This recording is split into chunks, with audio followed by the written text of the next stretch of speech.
ఇంకో ఇదే మా ఊరు ఆరేపల్లి. ఊరూరికి ఓ మోతవారు ఉన్నట్టు మా ఊరికి ఓ మోతవారు ఉన్నాడు. దేవుడా పోక పోక లేచిపోతున్నా. అంత మంచిగా చూడు, పచ్చి కొమ్మరేలు కూడా పట్టం వేపిస్తా నీకు. బతుకమ్మ పండక్కి పలారం దొరికినట్టు పక్కూళ్ళనే వానికొక పిల్ల దొరికింది. అమ్మో గీ పిల్లనా? మస్తు బౌరూపుల పిల్లని ఊళ్ళో గిట్ల పేరెళ్ళిందంటే నన్ను లగ్గం చేసుకోవడానికి ఎవడన్నా నత్తడా? తెలుసు కదా మర్చిగాడంటేనే. ఆయన ప్రేమించిన పిల్లకి ఎవడన్నా మేక పిల్ల గిఫ్ట్ ఇస్తారా? ఇవ్వలు ఇచ్చిన గిఫ్ట్ అయినా కొన్ని రోజులు కరిగిపోతాయే. అది ఈ గిఫ్ట్ మందలుగా పెరిగిపోతాయి. అది పరిచయాన్ని గిఫ్ట్.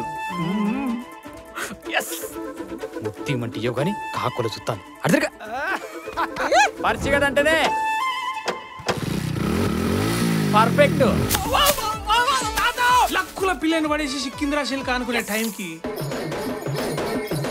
దుర్గమ్మ కొలువుల అప్పాలకు దొంగలు పడ్డట్టు ఇద్దరు పెద్ద మనుషులు ఈయన జీవితంలోకి వచ్చారు. అవునా? హైదరాబాద్ 5 గుంటల బిత్తుకంత జాగ కోసం గత్తర లేపారు.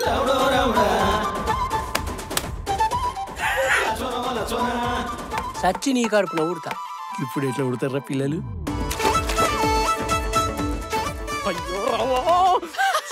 మరి మన మోతవారి మొగడు ఊపుకుంటాడా అంటే కింద పడ్డాడు, మీద పడ్డాడు, ఏడ్చిండు, నవ్విండు, తిట్లు తిన్నాడు, తన్ను తిన్నాడు, ఆఖరికి బురద కూడా పడ్డాడు. మీ అమ్మాయిలంతా భలే ఉంటారే, మోసాన్ని కూడా ముద్దు చెప్తారు.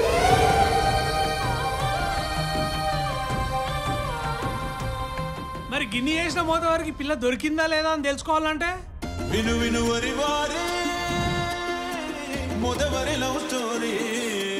పాపం బంగారు తల్లికి చలి పెడుతున్నట్టుంది. షెట్టిచ్చి చిరంజీవి అవుతావు.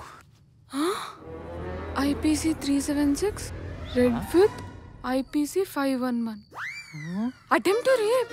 మళ్ళీ ఎక్స్పోజింగ్ చేస్తే అన్ని కలిపి 10 ఏళ్ల జైలు శిక్ష. తెలుసా పర్షి?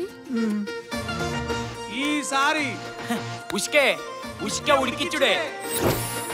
ఆగస్టు 8వ తారీఖు G5 వస్తుంది.